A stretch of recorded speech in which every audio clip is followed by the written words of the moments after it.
Good day, viewers. Welcome to Afris Concept TV, your number one reliable channel where you get updated and enlightened on what is happening around you. I appreciate you for the time spent while watching and viewing our channel. So if you are new on this channel, don't forget to click on the subscribe button as well as the bell button to get updated whenever I drop any video. Breaking news: Vice President Osinbajo exposed Buhari's plans.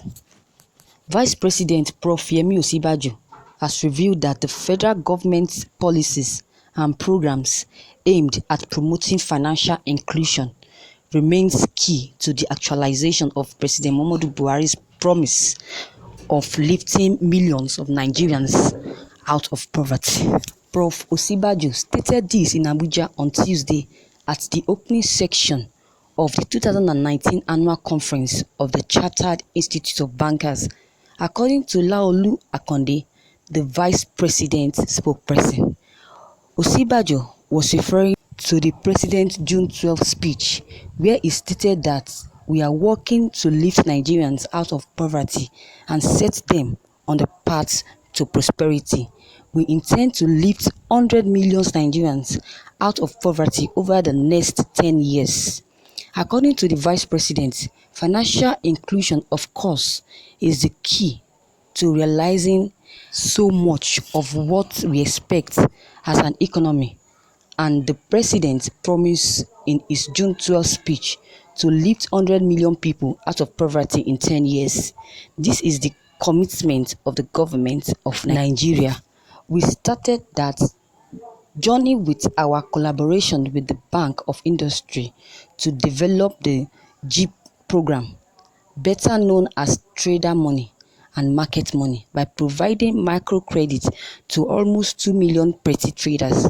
The Bank of Industry has now brought this huge button of the pyramid into the formal financial system, and that has been recognized worldwide. Recently, the program won the AFDB prize for financial inclusion because of the work that was done with trader money. This is a huge task. Going forward, we now need to embark on financial training for all of those who have been brought into the net. As you know, when they are given 10,000 and they pay back, they are given 15,000, 20,000, and it goes all the way. But at that time, they are given their BVNs. They are formally included in the financial system. They are formally included as former traders, and so we are able to give them financial training and all of that. Continuing that, the vice president said for very long that bottom of the pyramid has been completely excluded, and yet informal trade is a significant part of trading that is going on in the country. So there is a real need out there, and we must devise the methods by which those at the bottom of the pyramid can be uplifted, and we must look at how we can even resource the entire value chains.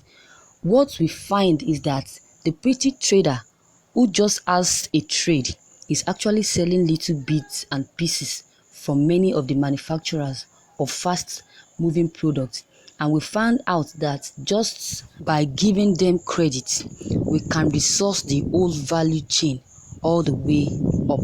Speaking further on what the federal government intends to do in improving opportunities for those at the bottom of the pyramid, Prof. Osinbajo said, "We are working with the Bank of Industry, with several players in the market, especially the marketing services people, to identify how to work through those value chains so that more of these people can move from petty trading higher up in the value chains as they are resourced." He urged stakeholders in the banking sector to support the government's efforts in resuscitating the MSMEs and real sectors.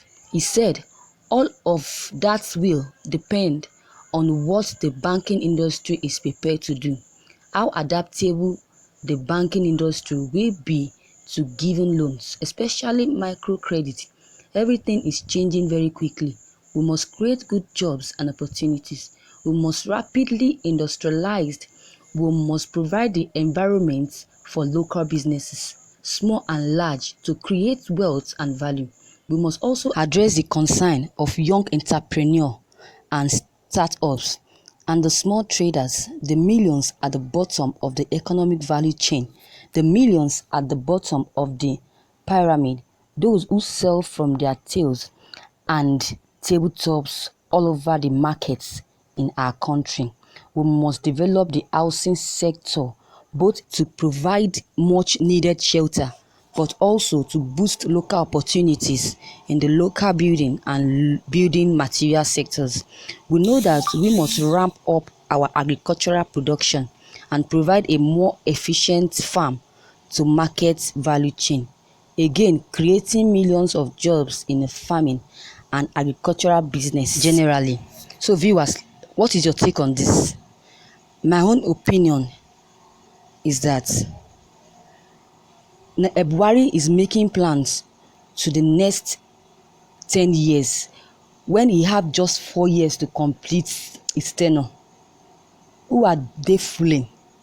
Are they fooling us or they are fooling themselves? Viewers, despite the insult and embarrassment that Buhari gave Osinbajo, this Osinbajo, Vice President, still supports Buhari. Vice President Osinbajo, you need prayers. Otherwise, expect the unexpected by President Muhammadu Buhari. Someone wrote on my YouTube page. They said Osinbajo looks like Christmas chicken who is already preparing his New Year revolutions only to find himself in the pot of stew of the owner. What a professional wishful thinking. Another person said, keep deceiving yourself for your mind, Osinbajo. Buhari have forgotten everything. Don't worry, you better resign. There is fire on the mountain. Run, run, run. Don't think you are safe. Viewers, that is my own comment and contributions. If you have any comments, don't hesitate to drop your comment below the comment box, as well as clicking the subscription button if you have not done that to get more updates. Thank you and God bless you. Have a wonderful day. Ciao, ciao.